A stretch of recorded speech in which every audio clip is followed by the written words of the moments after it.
Já estamos de volta com o Direto do Plenário e com imagens do plenário do Supremo Tribunal Federal, neste exato momento, para o início da segunda parte da sessão plenária da tarde desta quinta-feira, ao vivo, direto do plenário. Declaro reabertos os trabalhos desta sessão do plenário do Supremo Tribunal Federal e dando continuidade ao julgamento da ação direta de inconstitucionalidade 5.766, relatada pelo ministro Roberto Barroso, convido agora a falar pelo amicus curiae, Central-Geral dos Trabalhadores do Brasil, Dr. Rafael Sodré Cittadino. Dr. Rafael, Vossa Excelência tem até 8 minutos para se pronunciar e tem a palavra. Excelentíssima ministra Carmen Lúcia, presidente dessa corte, ministro Luiz Roberto Barroso, relator dessa ação, por ele, cumprimento os demais ministros, excelentíssima Procuradora-Geral da República, Raquel Dodge, colegas advogados, e gostaria de quebrar o protocolo, Excelência, pedindo também o cumprimento dos trabalhadores e trabalhadoras do país, cumprimentando-os na pessoa do senhor Ubiraci Dantas de Oliveira, Ubira, presidente da Central-Geral dos Trabalhadores do Brasil, amiga da Corte, representada por este orador.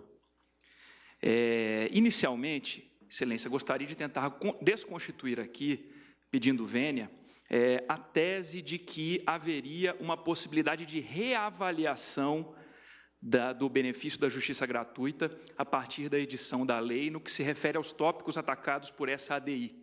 Não há, em absoluto, nenhuma possibilidade de reavaliação do benefício a partir dos artigos atacados. O que os artigos atacados apontam é que o beneficiário da justiça gratuita, aquele reconhecidamente por lei e declarado nos autos pobre no sentido da lei, ele deverá arcar com custas e honorários periciais e sucumbenciais, claro, caso seja sucumbente, ainda que parcial, no objeto, a partir do seu crédito obtido naquela ou em outra ação. A desconstituição do benefício da justiça gratuita é algo amplamente permitido, é algo previsto em lei agora e antes da reforma trabalhista. O juiz pode, eventualmente, entendendo que um reclamante destinatário beneficiário de um crédito vultuoso deixou a condição de pobreza e, deixando a condição de pobreza, passaria, então, a ter que arcar com custas e honorários advocatícios ou honorários periciais. Não se trata disso o objeto desta ação, como muito bem salientaram já aqui nesta tribuna. O objeto desta ação é o pagamento de custas e honorários para pessoas pobres no sentido da lei. É o trabalhador que tem o direito de receber 1 ou 2 salários mínimos como crédito trabalhista e terá, por exemplo, um salário mínimo bloqueado para pagar o valor de um honorário pericial, por exemplo. Algo amplamente permitido, não só permitido, como devido por essa nova lei. Essa nova lei, excelentíssimos ministros, excelentíssimas ministras, é uma lei direcionada a desincentivar, por assim dizer, o trabalhador a recorrer ao judiciário. Eu não quero aqui tratar amplamente da ilegalidade, da violação desse desincentivo geral, mas o desincentivo direcionado, o desincentivo ao pobre, ao miserável no sentido da lei, não pode ser recepcionado pela Constituição Federal.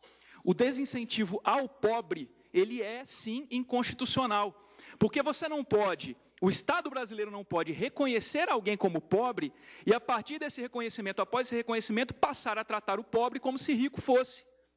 Isso é uma flagrante violação ao princípio da isonomia consagrado no caput do artigo 5º. O pobre, no sentido da lei, declarado nos autos, reconhecido nos autos, ele não pode ver glosado, ver impedido o acesso a um salário mínimo, eventualmente, que ele possa receber como crédito daquela demanda. É necessário que, nesse caso, o Supremo Tribunal Federal, representando o judiciário brasileiro, exerça o seu papel contramajoritário. Esse papel contramajoritário tão nítido, tão óbvio, quando estamos tratando de direitos e garantias fundamentais de minorias. Quando uma maioria tenta se impor violando um direito de uma minoria social, é bastante evidente e flagrante a importância do papel contramajoritário do Judiciário e do Supremo Tribunal Federal. Mas, nesse caso, há uma peculiaridade muito importante, que nós estamos tratando do exercício do papel contramajoritário na defesa de uma maioria social. a maioria social dos mais pobres, daqueles que percebem até R$ 2.250, a ampla maioria social, ela está subrepresentada no parlamento brasileiro.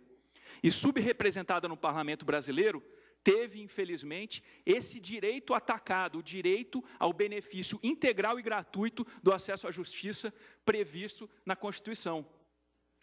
O exercício desse papel contramajoritário, ministros, ministras, excelentíssimos doutores, ele precisa ser exercido no caso porque não há mais nenhum outro ator institucional capaz de assegurar que os pobres consigam ainda, na Justiça do Trabalho, acessar a justiça sem serem ameaçados de terem que pagar valores até superiores, é verdade, é isso que prevê a lei, ao que teriam direito legal, ao que teriam direito por seu crédito.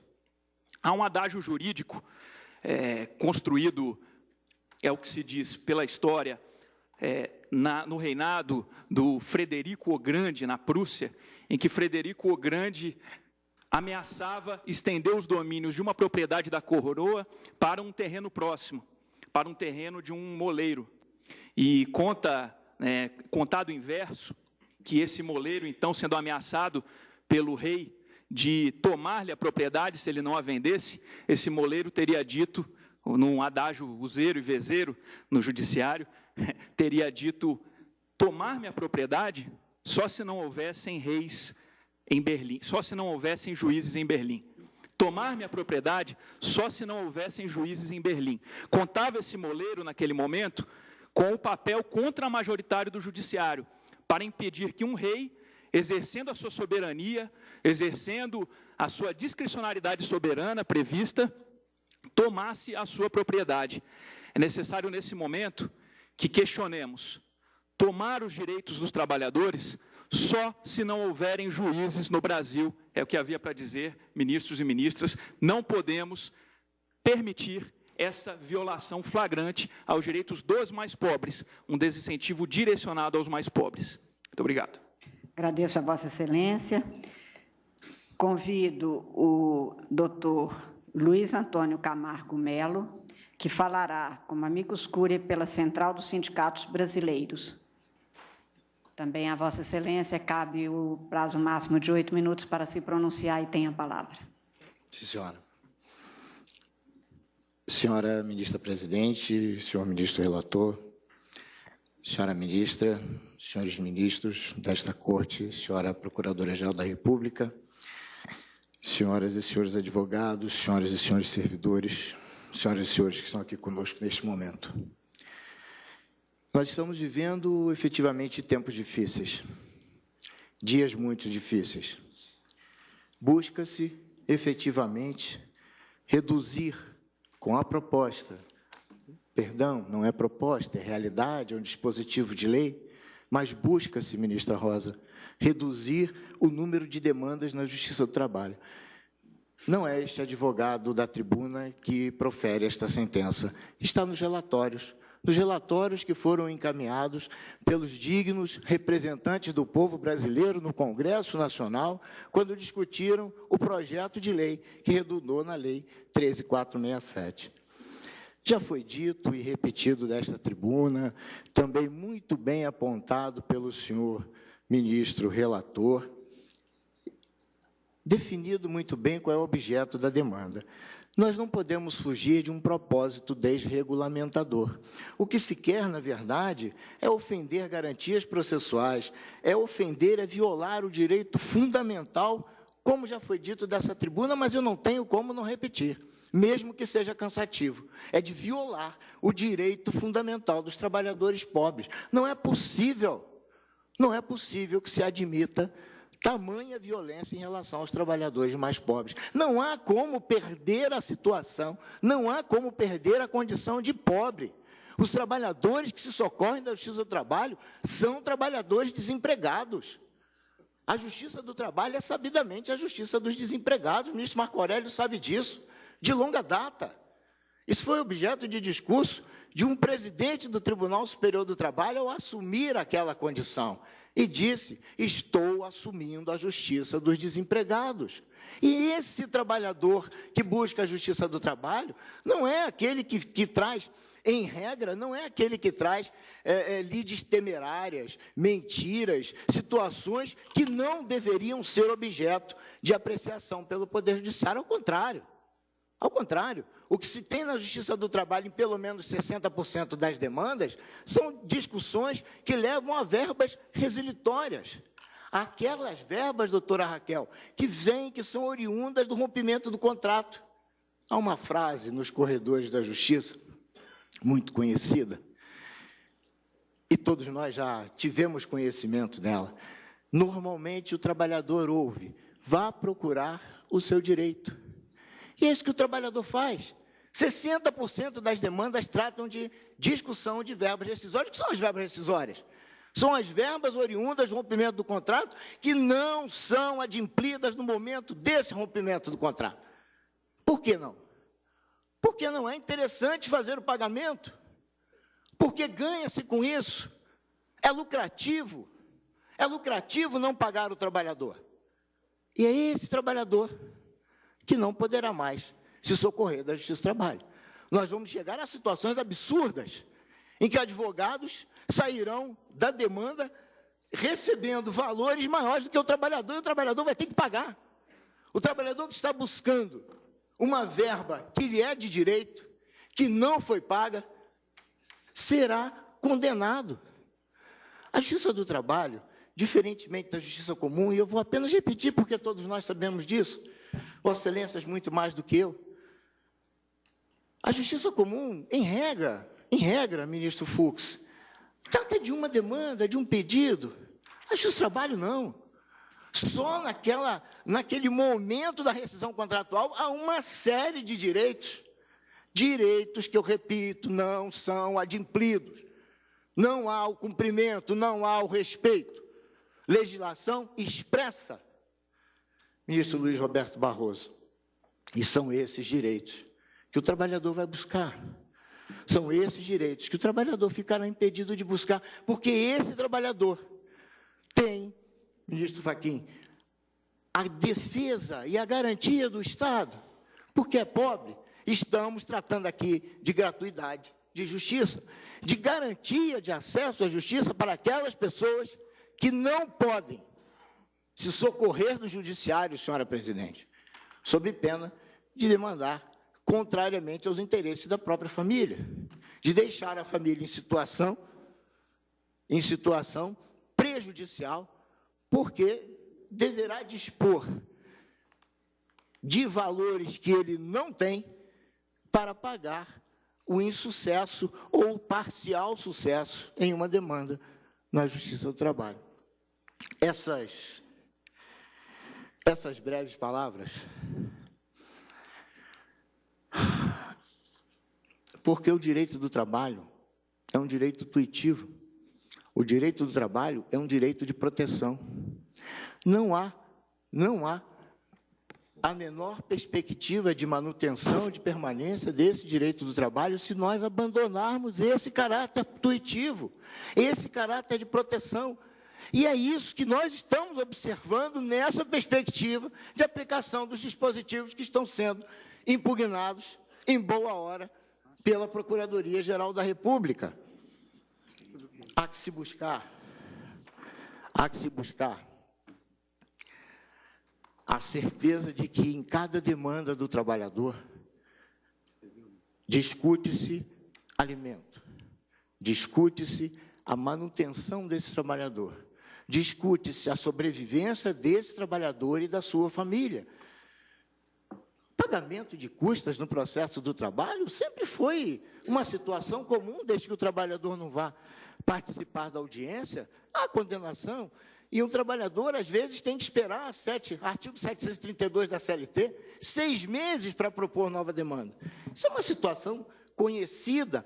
Aqui não se trata de uma situação conhecida, ao contrário, ministro Fux, o que se trata aqui é de impedir o acesso do trabalhador mais pobre, do trabalhador carente, daquele trabalhador que tem o direito à gratuidade de justiça, que deve ter o suporte do Estado brasileiro para que ele possa sair em busca de direitos que vão garantir a sua sobrevivência e a da sua família.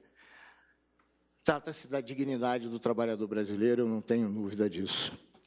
Essa nova legislação não considera que o trabalhador permanece na condição de hipossuficiência, ainda que seja vencedor em outra demanda. Vejam que situação parece-me absurda, que um trabalhador busque o judiciário para que tenha garantia de um direito e, por conta da garantia desse direito, ele vai fazer o pagamento porque não foi vencedor ou foi vencedor em parte em uma outra demanda. Mesmo vencendo uma outra demanda, esse trabalhador não perde a sua condição de hipossuficiente, porque essa é a natureza do direito do trabalho, é assim que se cuida na Justiça do Trabalho. É a casa do trabalhador mais pobre, e eu agradeço a atenção. Agradeço a Vossa Excelência. Convido o doutor Alberto Pavi Ribeiro, que falará pelo Amicus Curiae, Associação Nacional dos Magistrados da Justiça do Trabalho, ANAMATRA. Vossa Excelência está com a palavra por 8 minutos. Eminente presidente, eminentes ministros, sem querer quebrar o protocolo, espero falar inspirado na pessoa do grande advogado e grande amigo que faleceu nessa noite, doutor José Gerardo Grossi. Falarei pouco, porque não vou falar pela ANAMATRA em defesa dos trabalhadores, mas os juízes do trabalho estão perplexos com a situação de ter de, ao julgar uma demanda trabalhista, onde há uma sucumbência recíproca, ter de dar mais-valia aos honorários de sucumbência do advogado do que a verba alimentar do trabalhador. Há uma perplexidade na Justiça do Trabalho. O colega que me antecedeu fez o registro que o Congresso Nacional não tem, certamente, pobres para elaborar as leis. Mas parece que tem advogados dos reclamados, porque a lei deu um privilégio para os honorários advocatícios dos reclamados. Os trabalhadores pobres, eles, diante de uma sucumbência recíproca, não poderão receber os seus valores e serão obrigados a passar esses valores para os advogados.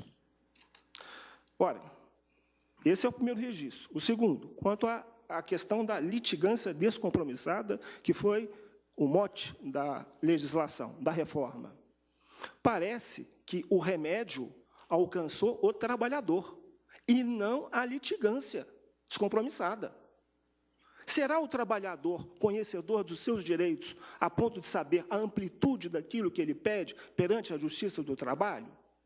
O remédio que foi dado está se tornando um veneno para o trabalhador, e não um remédio para a solução do problema que existe.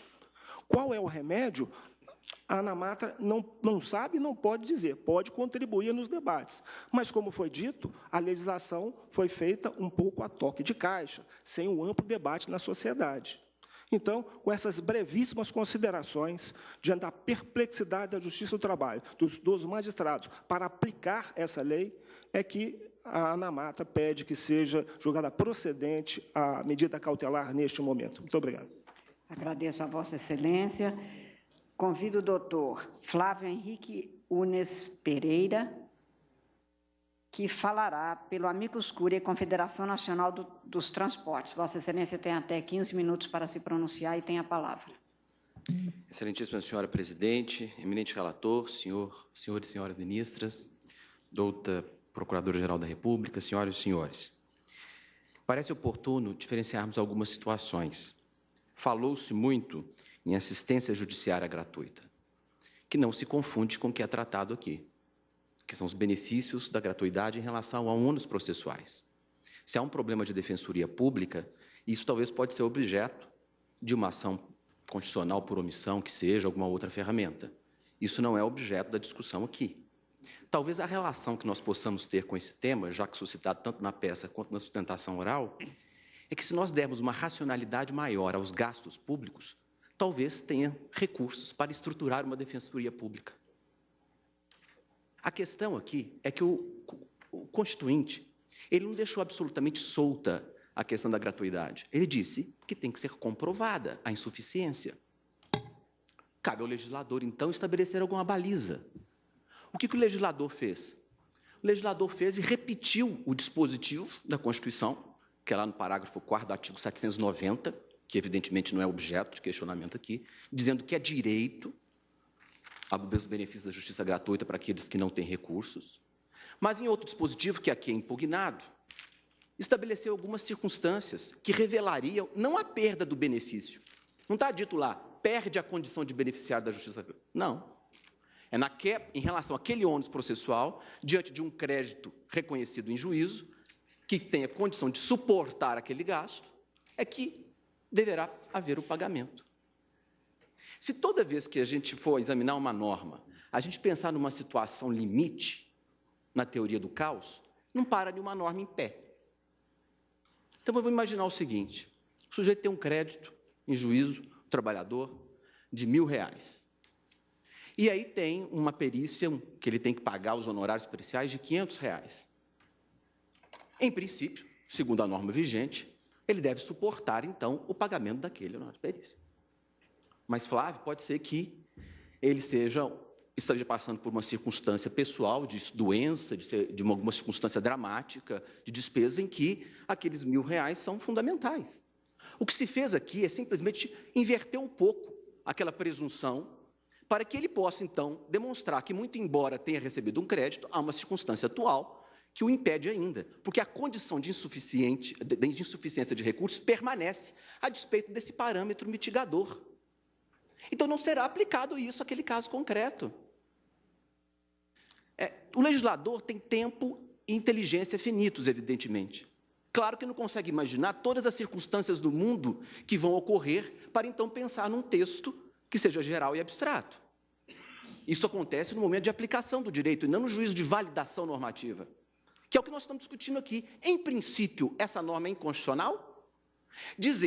Obedecer o Constituinte, quando fala que tem que comprovar a insuficiência. O legislador vai lá e diz o seguinte, ora, se tem recursos deferidos e ganhos em juízo, então, para aquele curso específico, ele terá que suportar o pagamento. Isso per si é inconstitucional?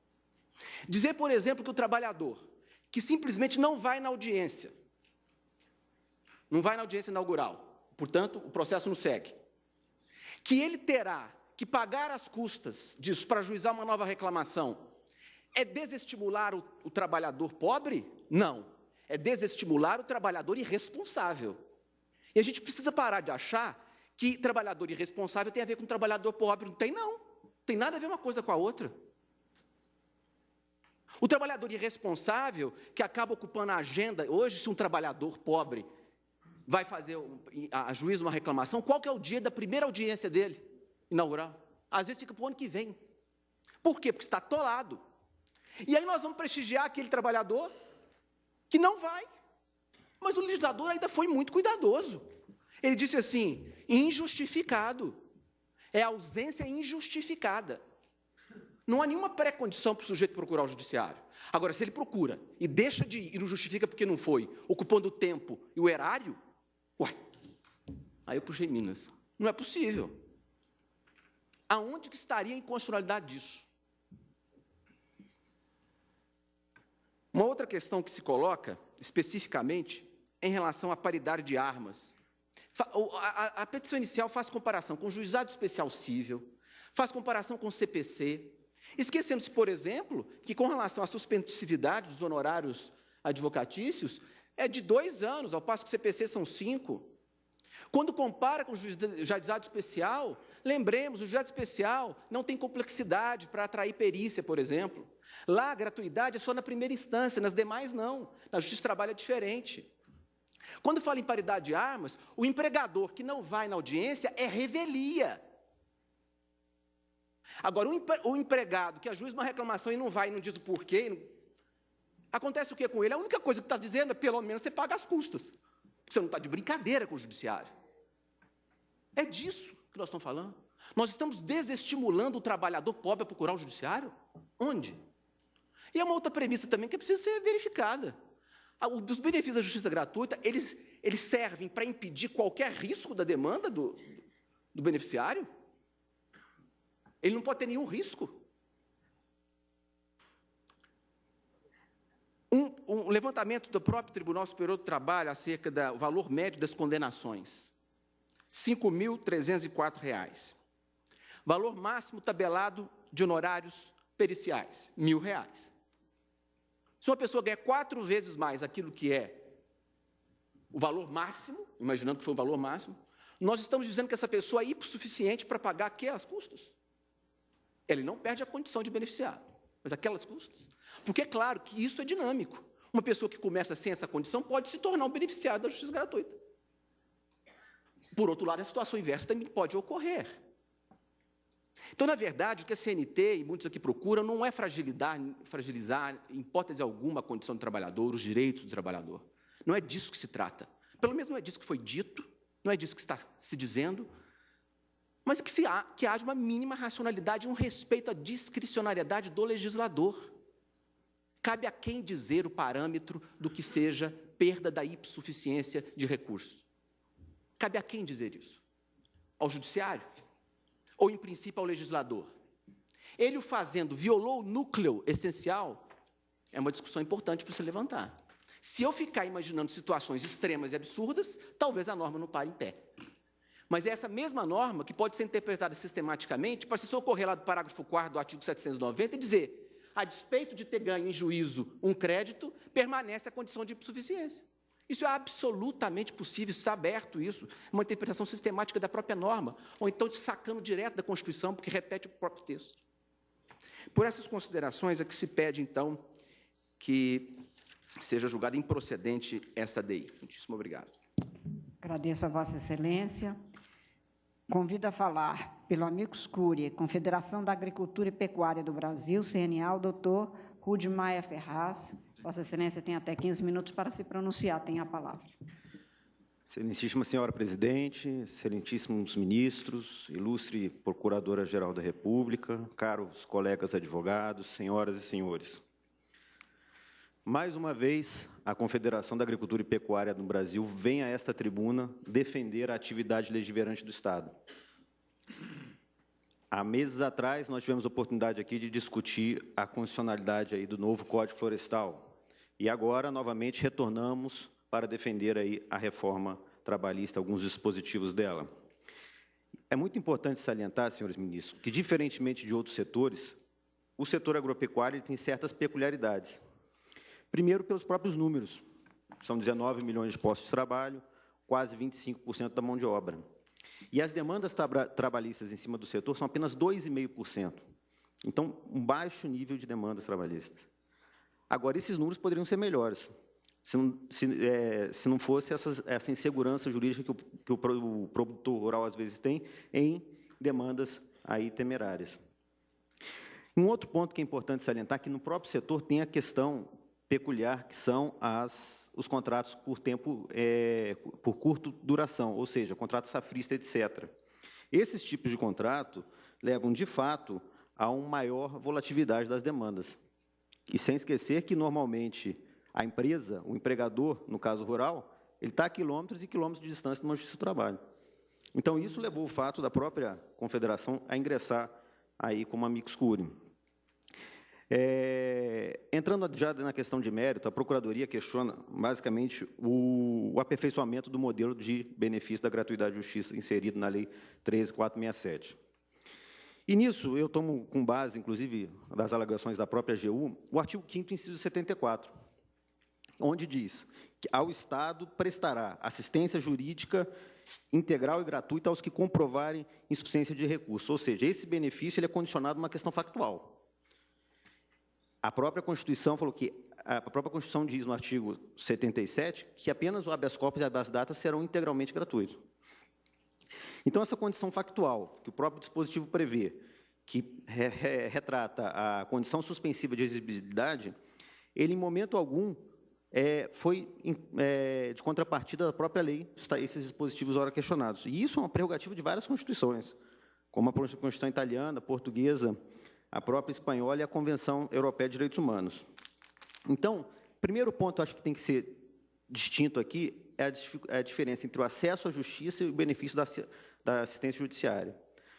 O benefício da assistência judiciária, antes mesmo do acesso à justiça, ele pressupõe uma prévia orientação jurídica. Essa orientação jurídica está prevista, inclusive, no 134, quando se fala, onde dispõe sobre defensoria pública. Então, a orientação jurídica, o legislador, quando colocou a possibilidade de essas peculiaridades do benefício da justiça gratuita, ele buscou justamente fomentar a orientação jurídica. E esses números, próprios números do Ministério do Tribunal Superior do Trabalho, refletem 45% menos demanda trabalhista em janeiro e fevereiro desse ano. Ou seja, buscou-se sempre a orientação orientação jurídica do empregado, antes de demandar na demanda. Outro ponto que nos traz preocupação e é preciso refletir é a alegação de inconstitucionalidade sobre uma forma genérica do princípio da dignidade da pessoa humana.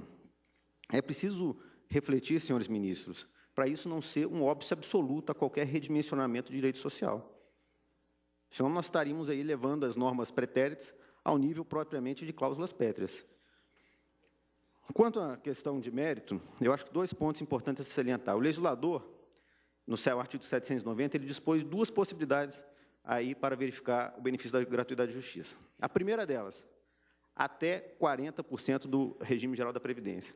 Ou seja, o legislador dispensou a obrigação de comprovar a hipossuficiência de recursos. Já se presume que esses serão hipossuficientes.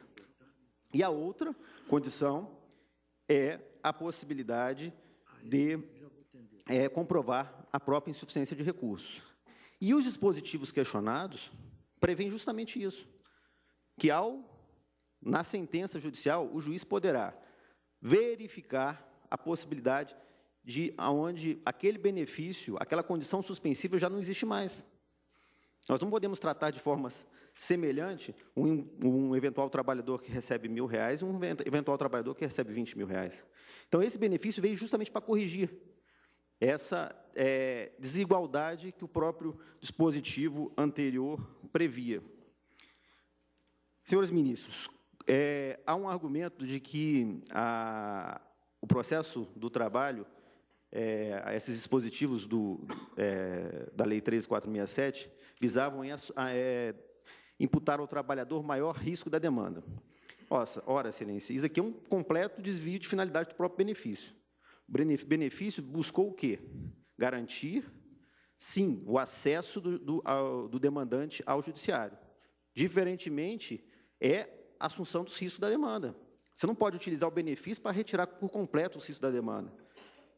Então, esse argumento padece aí de inviabilidade para questionar a constitucionalidade. Eu concluo, senhora presidente, apenas salientando a questão do artigo 844, parágrafo 2º, que prevê a questão da ausência injustificada na audiência. Se não fosse a parte final do dispositivo, certamente estaria aqui ao lado da Procuradoria defendendo a inconstitucionalidade. Mas a parte final do dispositivo garantiu o quê? Abriu a possibilidade para que o empregado verificasse, justificasse a sua ausência.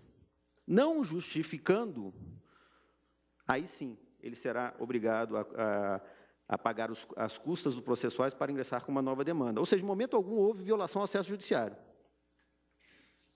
A gratuidade de justiça, o benefício previsto no artigo 74, o inciso 74 do artigo 5º, ele está intrinsecamente ligado ao princípio da lealdade processual, da boa-fé processual. Ora, o devido processo legal, ele exige um comportamento ilibado, inclusive do demandante.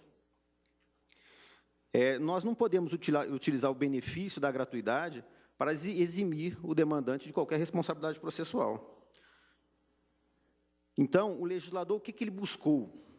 Qualificar a ausência injustificada como incompatível com o ordenamento jurídico, dando uma função totalmente inibitória para esse tipo de atitude, que atenta contra a dignidade da justiça. Então, senhores ministros, essa importante ferramenta que buscou a concretização do princípio da duração razoável do processo, que justifica-se a constitucionalidade do parágrafo 2º do artigo 844. E assim, excelência, Concluo pedindo a procedência, a total improcedência da ação direta de inconstitucionalidade número 5766, tendo em vista que há clara consonância com os próprios dispositivos constitucionais. Agradeço a Vossa Excelência. Ministro relator, indago. Presidente, eu gostaria de fazer a seguinte ponderação a Vossa Excelência.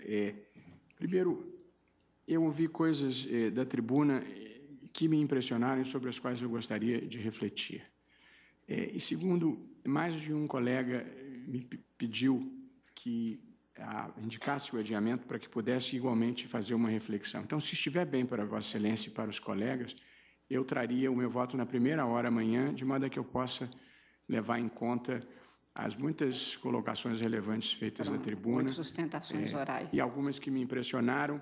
E mesmo o diálogo interno com os colegas eu gostaria de levar em conta. Então, eu retomaria... Então, nesse caso, eu apenas suspenderia assim. O julgamento, ao invés de adiar, suspenderia o julgamento, encerraríamos a sessão, porque havia marcado anteriormente uma sessão administrativa na sequência, que adiamos, mas, de toda sorte, eu apenas suspendo o julgamento para a sua retomada, dando a palavra a Vossa Excelência no início da sessão de amanhã e comunicando já, considerado intimado, os senhores advogados desta situação. E, então, diante dessa ponderação aceita, eu agradeço aos senhores ministros pelos trabalhos, senhora Procuradora-Geral, senhores advogados, secretária das sessões, senhores servidores.